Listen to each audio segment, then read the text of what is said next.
வேதம் வாசிப்போம். தினம் ஒரு அதிகாரம். புதிய ஏற்பாடு.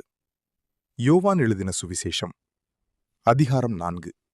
யோவானை பார்க்கிலும் இயேசு அநேகம் பேரை சீஷராக்கி ஞானஸ்நானம் கொடுக்கிறார் என்று பரிசேயர் கேள்விப்பட்டதாக கர்த்தர் அறிந்தபோது யூதேயாவை விட்டு மறுபடியும் கலிலேயாவுக்கு போனார். இயேசு தாமே ஞானஸ்நானம் கொடுக்கவில்லை, அவருடைய சீஷர்கள் கொடுத்தார்கள். அவர் சமாரியா நாட்டின் வழியாய் போக வேண்டியதாயிருந்தபடியால் யாக்கோபு தன் குமாரனாகிய யோசேப்புக்கு கொடுத்த நிலத்துக்கு அருகே இருந்த சமாரியாவில் உள்ள சீகார் எனப்பட்ட ஊருக்கு வந்தார். அங்கே யாக்கோபுடைய கிணறு இருந்தது. இயேசு பிரயாணத்தினால் இளைப்படைந்தவராய் அந்த கிணற்றின் அருகே உட்கார்ந்தார். அப்பொழுது ஏறக்குறைய 6ஆம் மணி வேளையாயிருந்தது. அவருடைய சீஷர்கள் போஜன பதார்த்தங்களை கொள்ளும்படி ஊருக்குள்ளே போயிருந்தார்கள். அப்பொழுது சமாரியா நாட்டாளாகிய ஒரு ஸ்திரீ தண்ணீர் முள்ள வந்தாள். இயேசு அவளை நோக்கி, தாகத்துக்குத்தான் என்றார். யூதர்கள் சமாரியருடனே சம்பந்தம் கலவாதவர்களானபடியால் சமாரிய ஸ்திரீ அவரை நோக்கி, நீர் யூதனாயிருக்க சமாரிய ஸ்திரீயாகிய என்னிடத்தில் தாகத்துக்குத்தான் என்று எப்படி கேட்கலாம் என்றாள்.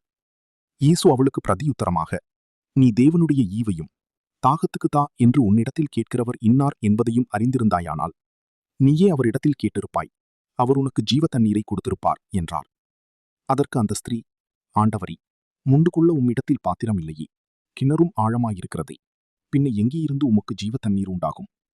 இந்த கிணற்றை எங்களுக்கு தந்த நம்முடைய பிதாவாகிய யாக்கோபை பார்க்கிலும் நீர் பெரியவரோ? அவரும் அவர் பிள்ளைகளும் அவர் மிருகஜீவன்களும் இதிலே குடித்ததுண்டே என்றாள். இயேசு அவளுக்கு பிரதியுத்தரமாக, இந்த தண்ணீரை குடிக்கிறவனுக்கு மறுபடியும் தாகம் உண்டாகும். நான் கொடுக்கும் தண்ணீரை குடிக்கிறவனுக்கு ஒரு காலும் தாகம் உண்டாகாது. நான் அவனுக்கு கொடுக்கும் தண்ணீர் அவனுக்குள்ளே நித்திய ஜீவ காலமாய் ஊறுகிற நீரூற்றாயிருக்கும் என்றார். அந்த ஸ்திரீ அவரை நோக்கி, ஆண்டவரே, எனக்கு தாகம் உண்டாகாமலும் நான் இங்கே மொண்டு கொள்ள வராமலும் இருக்கும்படி அந்த தண்ணீரை எனக்கு தர வேண்டும் என்றாள். இயேசு அவரை நோக்கி, நீ போய் உன் புருஷனை இங்கே அழைத்துக் கொண்டு வா என்றார். அதற்கு அந்த ஸ்திரீ, எனக்கு புருஷன் இல்லை என்றாள். இயேசு அவரை நோக்கி, எனக்கு புருஷன் இல்லை என்று நீ சொன்னது சரிதான்.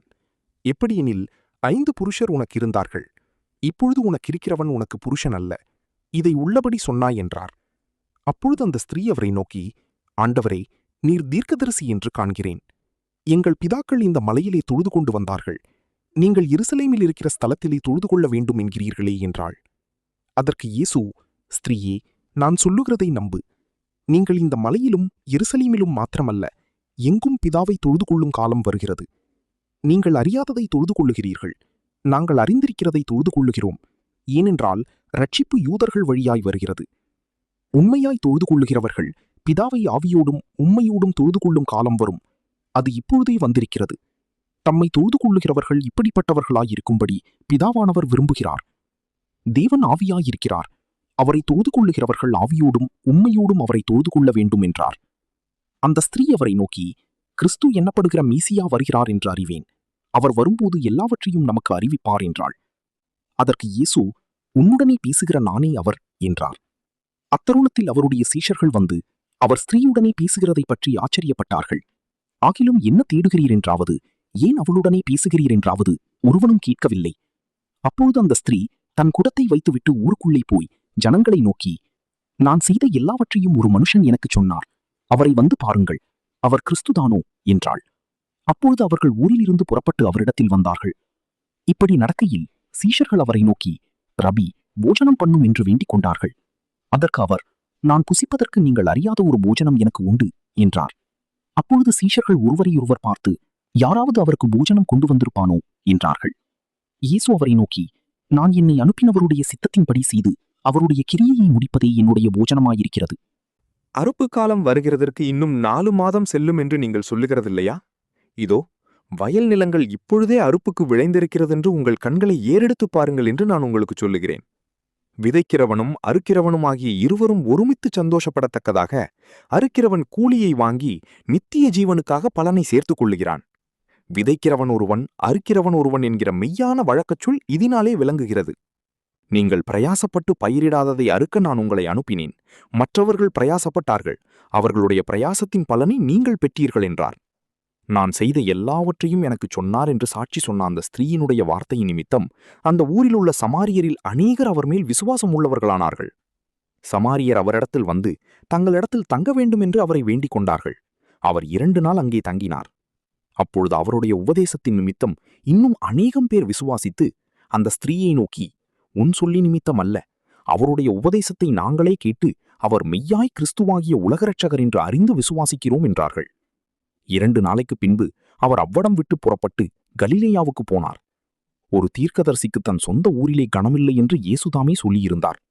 அவர் கலிலேயாவில் வந்தபோது எருசலேமில் பண்டிகையிலே அவர் செய்த எல்லாவற்றையும் பார்த்திருந்த கலிலேயர் அவரை ஏற்றுக்கொண்டார்கள். அவர்களும் பண்டிகைக்கு போயிருந்தார்கள். பின்பு இயேசுதாம் தண்ணீரை திராட்சரசமாக்கின கலிலேயாவில் உள்ள கானா ஊருக்கு மறுபடியும் வந்தார். அப்பொழுது கப்பர்நகூமிலே ராஜாவின் மனுஷரில் ஒருவனுடைய குமாரன் வியாதியாயிருந்தான். இயேசு யூதேயாவிலிருந்து கலிலேயாவுக்கு வந்தார் என்று அந்த மனுஷன் கேள்விப்பட்டபோது அவரிடத்திற்கு போய் தன் மகன் மரணாவஸ்தையாயிருந்தபடியினாலே அவனை குணமாக்கும்படிக்கு வரவேண்டும் என்று அவரை வேண்டிக் கொண்டான்.